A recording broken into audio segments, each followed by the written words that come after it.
Mãezinha do céu, mãe do puro amor.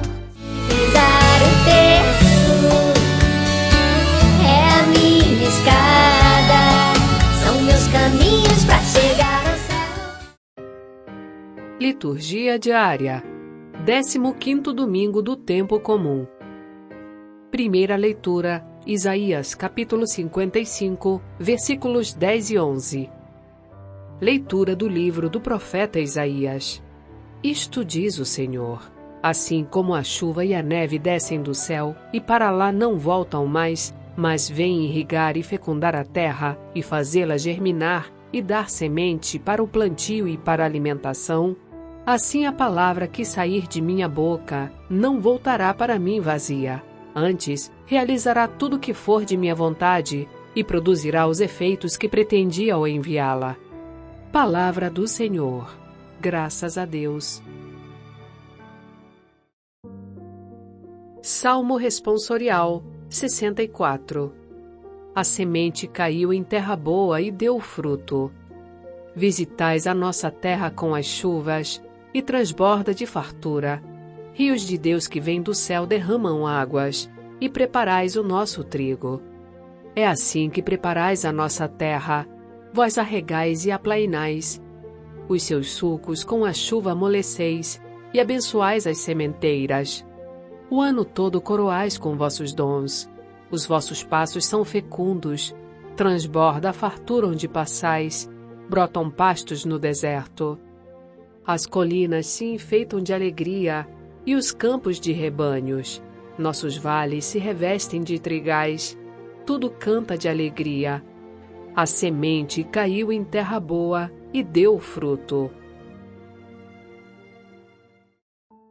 Segunda leitura, Romanos capítulo 8, versículos 18 a 23. Leitura da carta de São Paulo aos Romanos. Irmãos, eu entendo que os sofrimentos do tempo presente nem merecem ser comparados com a glória que deve ser revelada em nós. De fato, toda a criação está esperando ansiosamente o momento de se revelarem os filhos de Deus, pois a criação ficou sujeita à vaidade, não por sua livre vontade, mas por sua dependência daquele que a sujeitou. Também ela espera ser libertada da escravidão da corrupção, e assim participar da liberdade e da glória dos filhos de Deus. Com efeito, sabemos que toda a criação, até ao tempo presente, está gemendo como que em dores de parto. E não somente ela, mas nós também, que temos os primeiros frutos do Espírito. Estamos interiormente gemendo, aguardando a adoção filial e a libertação para o nosso corpo. Palavra do Senhor. Graças a Deus.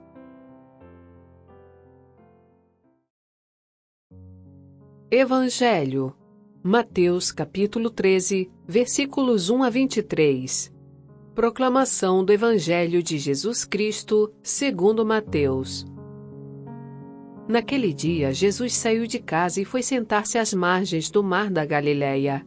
Uma grande multidão reuniu-se em volta dele. Por isso, Jesus entrou numa barca e sentou-se, enquanto a multidão ficava de pé na praia.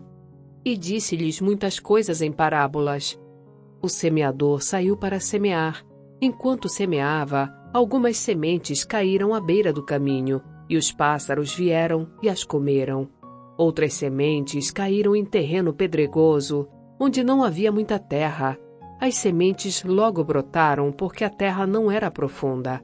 Mas quando o sol apareceu, as plantas ficaram queimadas e secaram, porque não tinham raiz. Outras sementes caíram no meio dos espinhos. Os espinhos cresceram e sufocaram as plantas. Outras sementes, porém, caíram em terra boa e produziram a base de 100, de 60 e de 30 frutos por semente. Quem tem ouvidos, ouça. Os discípulos aproximaram-se e disseram a Jesus: Por que tu falas ao povo em parábolas? Jesus respondeu: Porque a vós foi dado conhecimento dos mistérios do reino dos céus, mas a eles não é dado, pois a pessoa que tem será dado ainda mais, e terá em abundância. mas às pessoas que não têm, será tirado até o pouco que têm. É por isso que eu lhes falo em parábolas, porque olhando, eles não veem, e ouvindo, eles não escutam nem compreendem. Desse modo se cumpre neles a profecia de Isaías. Havereis de ouvir, sem nada entender, havereis de olhar, sem nada ver, porque o coração deste povo se tornou insensível. Eles ouviram com má vontade e fecharam seus olhos, para não ver com os olhos, nem ouvir com os ouvidos, nem compreender com o coração, de modo que se convertam e eu os cure. Felizes sois vós, porque vossos olhos veem e vossos ouvidos ouvem. Em verdade vos digo, muitos profetas e justos desejaram ver o que vedes, e não viram. Desejaram ouvir o que ouvis, e não ouviram. Ouvi, portanto, a parábola do semeador. Todo aquele que ouve a palavra do reino e não a compreende, vem o maligno e rouba o que foi semeado em seu coração. Este é o que foi semeado à beira do caminho. A semente que caiu em terreno pedregoso é aquele que ouve a palavra e logo a recebe com alegria, mas ele não tem raiz em si mesmo, é de momento. Quando chega o sofrimento ou a perseguição, por causa da palavra, ele desiste logo. A semente que caiu no meio dos espinhos é aquele que ouve a palavra, mas as preocupações do mundo e a ilusão da riqueza sufocam a palavra e ele não dá fruto. A semente que caiu em boa terra é aquele que ouve a palavra e a compreende. Esse produz fruto. Um dá 100, outro 60 e outro 30. Palavra da salvação. Glória a vós, Senhor.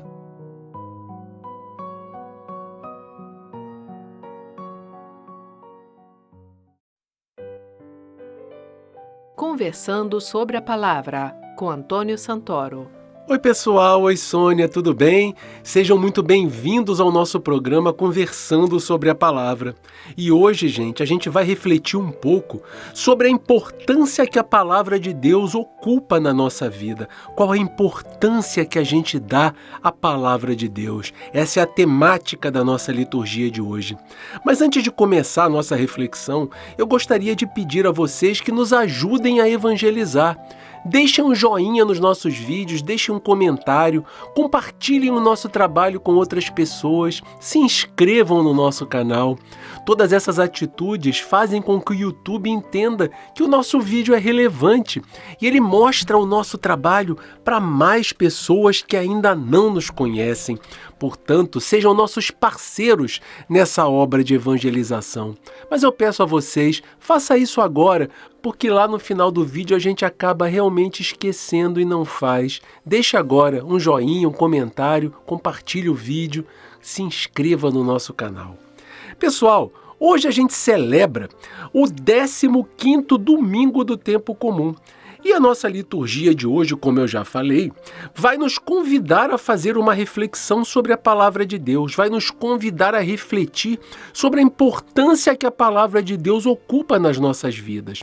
Qual é a importância que a gente efetivamente dá para ela? As leituras de hoje são um verdadeiro convite de Deus para a gente, para que nós nos deixemos abraçar pela sua palavra, para que ela se torne o centro das nossas vidas, de onde possam partir todos os nossos pensamentos e as nossas ações.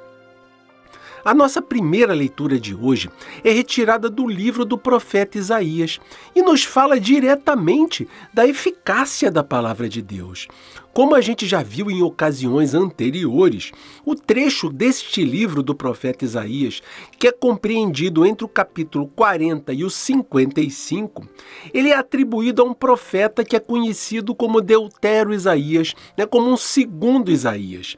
Os estudiosos das Sagradas Escrituras costumam chamar esse profeta de Deutero porque é como se ele fosse um segundo Isaías, como se ele fosse um profeta que tivesse vindo da mesma escola de Isaías, mas um profeta diferente, um segundo profeta.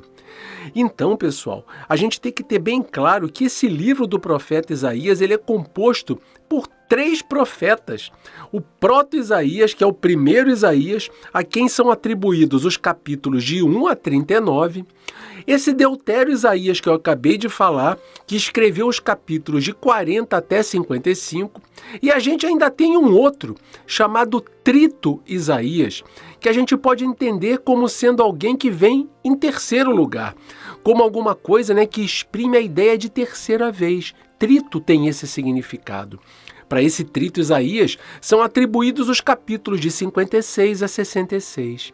Ou seja, a gente tem no mesmo livro 3 profetas Isaías, Isaías 1, Isaías 2 e Isaías 3.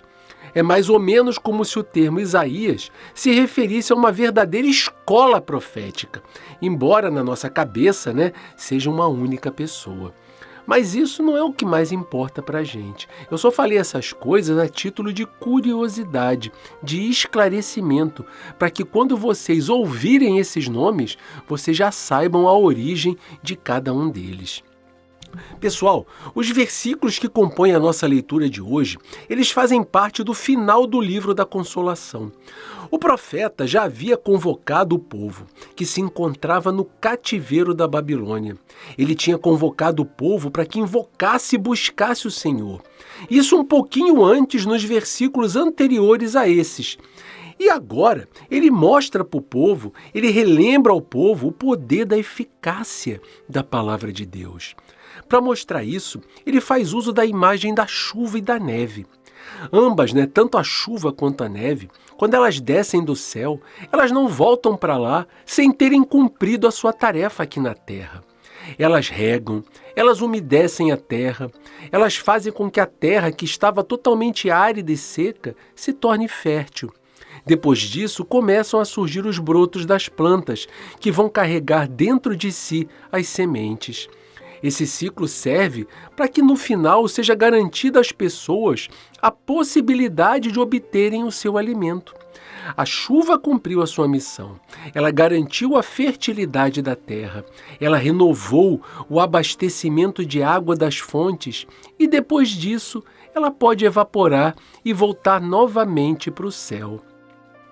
A mesma coisa acontece com a palavra de Deus que sai da boca do próprio Deus.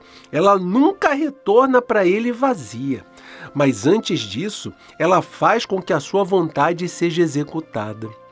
Essa imagem, gente, era bastante sugestiva para o povo de Israel, porque certamente ia lembrar para eles das chuvas que caíam em Israel e alimentavam o Rio Jordão, um rio que corria por todo o país, deixando nas suas margens sempre uma terra fecunda e cheia de vida.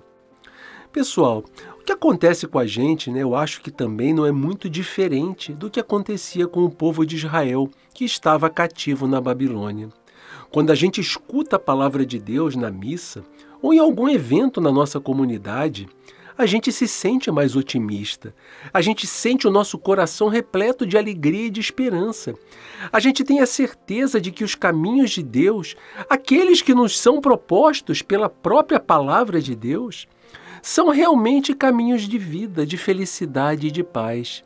A gente fica feliz em ouvir a palavra do Senhor. Mas basta a gente voltar para o cotidiano da nossa vida, para o nosso dia a dia, quando a gente se reencontra com os nossos problemas, com as nossas rotinas, com as nossas desilusões e decepções. Basta a gente voltar para a realidade, onde a gente vê as pessoas más e corruptas obtendo sucesso, um sucesso aparentemente invejável, e não sendo castigadas nem punidas pelo seu modo de agir. Basta a gente voltar para essa realidade. Enquanto que as pessoas boas, justas e humildes são continuamente vencidas, humilhadas e magoadas. Nessa hora a gente acaba por se perguntar se podemos realmente confiar nas promessas que estão contidas na palavra de Deus. A gente fica indagando para a gente mesmo se nós estamos agindo como pessoas enganadas, iludidas. Mas a palavra de Deus que a gente lê hoje, ela responde a essas dúvidas, ela acaba com o nosso questionamento, ela garante para nós que Deus não falha e que a sua palavra sempre vai nos indicar o caminho onde se encontra a felicidade e a vida. Mas, por outro lado, gente, nós precisamos tomar muito cuidado para não projetarmos na palavra de Deus, para não transferirmos para a palavra de Deus, para a responsabilidade de Deus, as coisas que cabem a nós fazer. A gente não pode transferir para Deus as nossas responsabilidades e os nossos deveres. A gente tem que ter bem claro na nossa cabeça que Deus age nesse mundo, mas Ele não abre mão das pessoas para isso.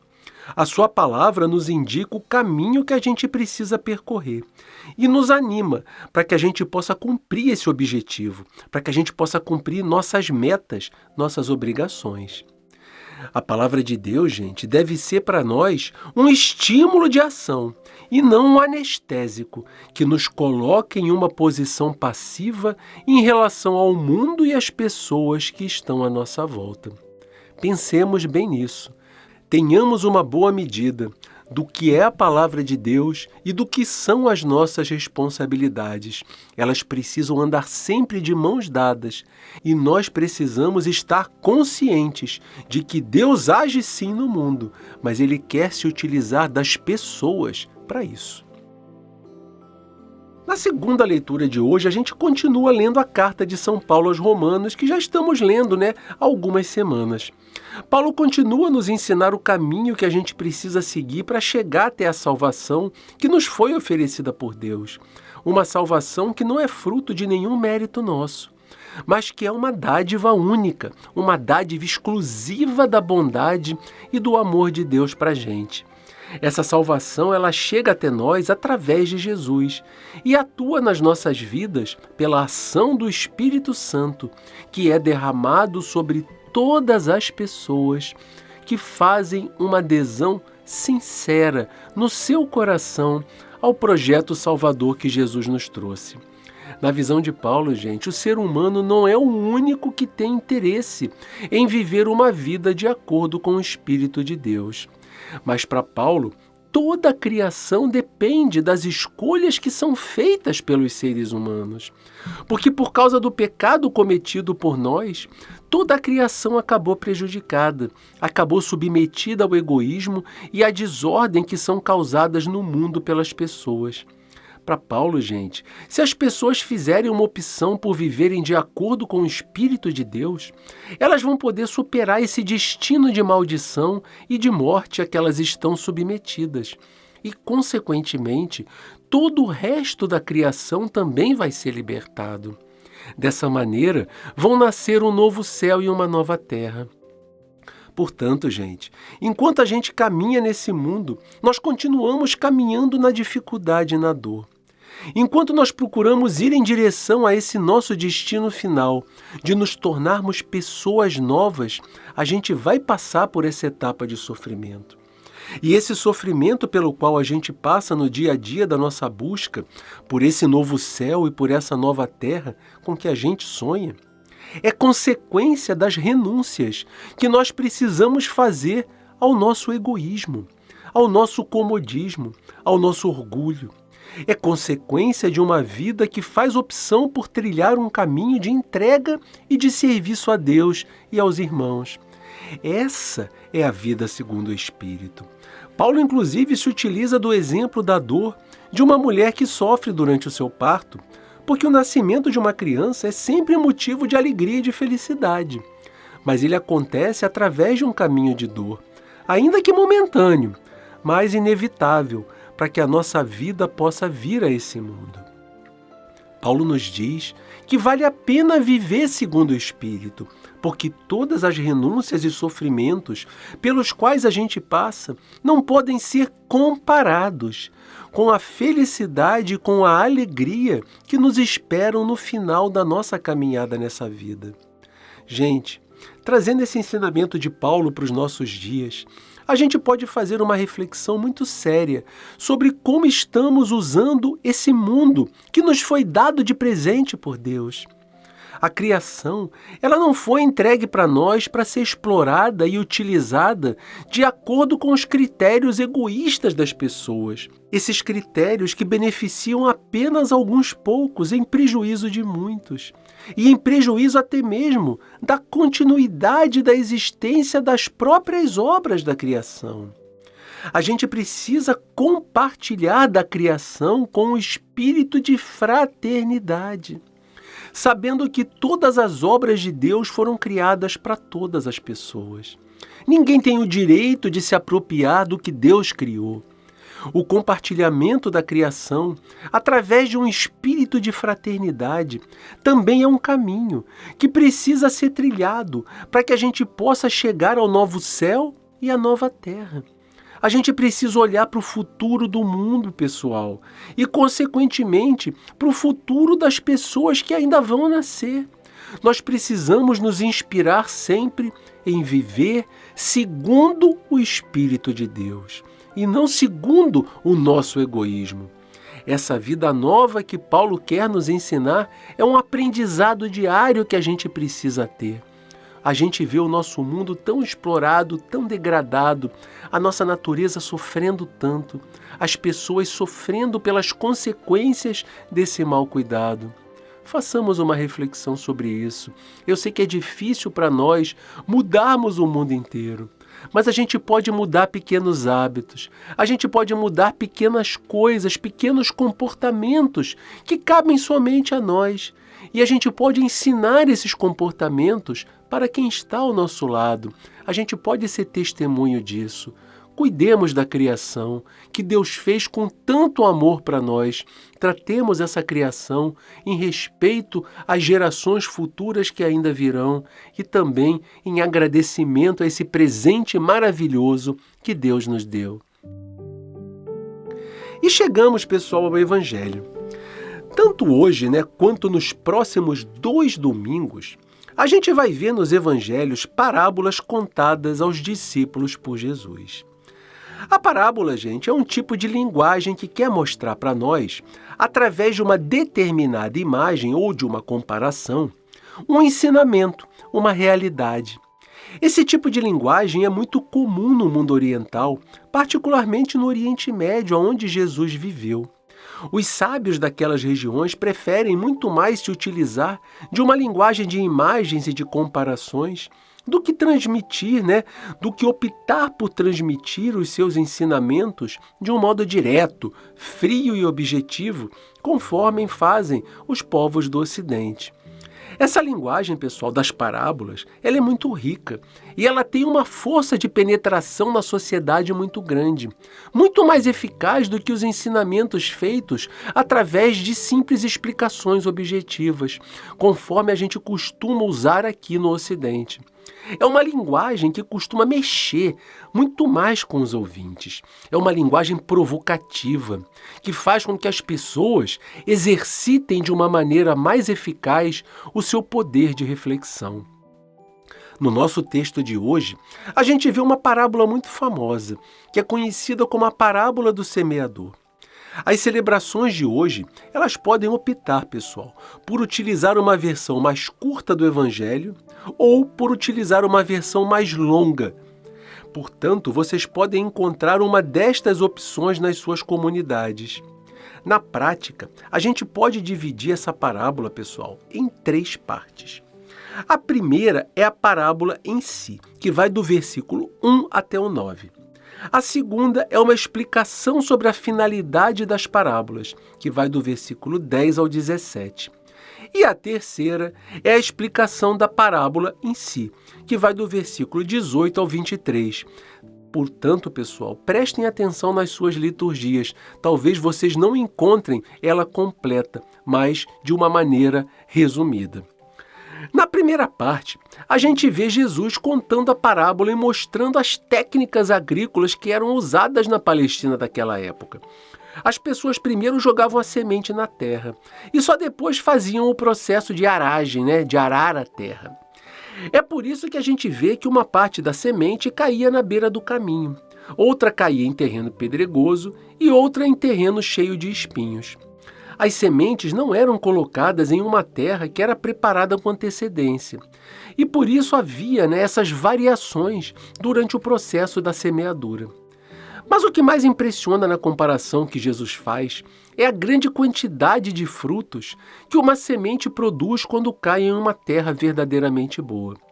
Apenas para a gente ter uma noção, uma colheita de 7 por 1 já era considerada muito boa.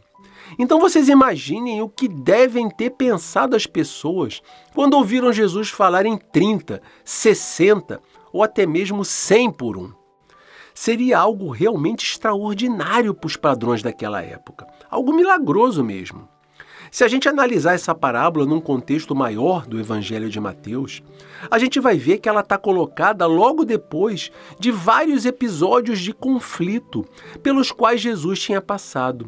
Várias cidades já haviam rejeitado a sua pregação. Os fariseus combatiam Jesus por achar que ele desrespeitava o sábado e procuravam até matá-lo. Jesus tinha sido acusado de ser enviado do inferno, de realizar milagres em nome de Beelzebu. E como se já não bastasse tudo isso, ainda ficavam pedindo sinais e mais sinais a ele, para que pudessem acreditar na sua mensagem, como se Jesus tivesse que ficar provando a sua autoridade para cada pessoa. Talvez essa mensagem de Mateus, do rendimento de 30, de 60 e de 100 frutos por 1, seja um recado de Jesus dizendo que quem acreditasse nele não devia desanimar, apesar de tudo o que já havia acontecido, porque o resultado final, para quem perseverasse no seu projeto, ia ser realmente surpreendente, ia ser realmente milagroso. Na segunda parte, os discípulos perguntam para Jesus por que ele falava para as pessoas em parábolas. Na visão de Mateus, gente, as parábolas eram uma oportunidade para que as propostas do reino de Deus fossem apresentadas para os outros de uma maneira instigante, de uma maneira questionadora, que causasse inquietação nas pessoas que estavam ouvindo. Depois que as parábolas eram apresentadas, ficava claro quem tinha o coração endurecido e quem eram as pessoas que estavam dispostas a acolher as propostas feitas por Jesus. A linguagem das parábolas não conseguia deixar ninguém indiferente quando escutava. Já na terceira parte do nosso evangelho, isso para quem está acompanhando a versão completa, a gente tem a explicação da parábola por Jesus aos discípulos. Nessa explicação, a gente pode ver as diferentes maneiras como as pessoas e, consequentemente, como as comunidades acolhem a palavra de Jesus que chega até elas. Como é que elas lidam com as propostas do reino de Deus. Nessa análise, a gente pode concluir que o acolhimento da palavra, que é a semente, não depende da semente em si, nem de quem está plantando, mas depende exclusivamente daquele local que a está recebendo, depende da qualidade da terra. Ou, trocando em miúdos, depende do coração da pessoa, daquela comunidade que está escutando a palavra. E dentro desse cenário, existem aquelas pessoas que têm o coração fechado, endurecido, aquele coração que parece uma terra em que a semente não pode penetrar e acaba não conseguindo germinar, acaba servindo de comida para os passarinhos que passam no lugar aonde ela foi lançada.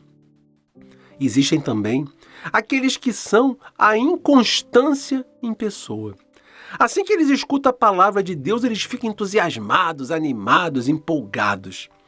Mas logo que aparecem as primeiras dificuldades da vida, ou as primeiras tentações, essas pessoas acabam abandonando rapidinho todo aquele entusiasmo do início. Elas não conseguem fazer com que a palavra de Jesus crie raízes nos seus corações. Existem também aqueles que vivem com o foco nas coisas materiais, que sempre dão prioridade aos bens, ao dinheiro, ao conforto, ao invés de colocarem os ensinamentos de Jesus em primeiro lugar. São pessoas que recebem a palavra de Deus, mas elas não estão dispostas a abrirem mão de nada nas suas vidas para poderem realizar os projetos de Jesus. Dessa maneira, com o tempo, a palavra de Deus acaba morrendo dentro daqueles corações, porque todas as outras coisas do mundo têm mais importância do que ela. E por fim, existem aquelas pessoas que têm o seu coração aberto e disponível para o projeto de Jesus. São as pessoas que recebem a palavra e fazem com que sejam produzidos muitos frutos na sua vida e levam esses frutos para a vida daqueles que estão à sua volta. Elas fazem com que as sementes recebidas na sua terra se multipliquem de maneira exponencial. Pessoal, que nós, quando estivermos diante da realidade à nossa volta, quando nos defrontarmos com todo esse materialismo, com toda essa futilidade e com todos os falsos valores que acabam dominando a vida de tantas pessoas que convivem com a gente, quando a gente estiver diante disso tudo, nós não devemos desanimar. Nós não devemos achar que as propostas de Jesus são propostas derrotadas. Mesmo vivendo num mundo que só valoriza riquezas, prazeres e confortos. Nós devemos nos lembrar da mensagem do Evangelho de hoje, da mensagem que nos diz que o reino de Deus é uma realidade que não pode ser parada. É uma realidade que, no final, vai mostrar um resultado surpreendente, inesperado, milagroso. Nós devemos ser essa terra que produz 30, 60 ou quem sabe até 100 frutos por semente. Nós devemos dar o lugar que a palavra de Deus merece nas nossas vidas, sabendo que, como nos disse Isaías, essa palavra não vem a esse mundo e volta para Deus, sem que ela tenha produzido o resultado que foi planejado pelo Senhor. Nós devemos deixar que a palavra produza o máximo de frutos necessários nas nossas vidas. Nós devemos ser terra fértil, a terra que Jesus nos fala nessa parábola de hoje. Façamos uma reflexão. Que tipo de terra é o nosso coração? É árida? É aquela terra que rapidinho brota a planta e rapidinho a planta morre? É aquela terra que recebe a palavra, mas que deixa a palavra sufocada pelos cuidados com tantas coisas da vida que se tornam mais importantes do que a palavra? Ou o nosso coração é uma terra fértil? É uma terra que quer receber a palavra de Deus e produzir muitos frutos? Que coração é o nosso? Peçamos a Deus que faça do nosso coração terra muito fértil, para que nós sejamos suas testemunhas verdadeiras nesse mundo, para que nós sejamos suas testemunhas no nosso dia a dia, na vida da nossa família, no convívio com nossos colegas de trabalho, no convívio das nossas comunidades, até mesmo dentro de locais onde ninguém nos conhece, que nós sejamos testemunhas vivas do amor de Jesus. Um grande abraço para cada um de vocês, fiquem com Deus e até o nosso próximo programa.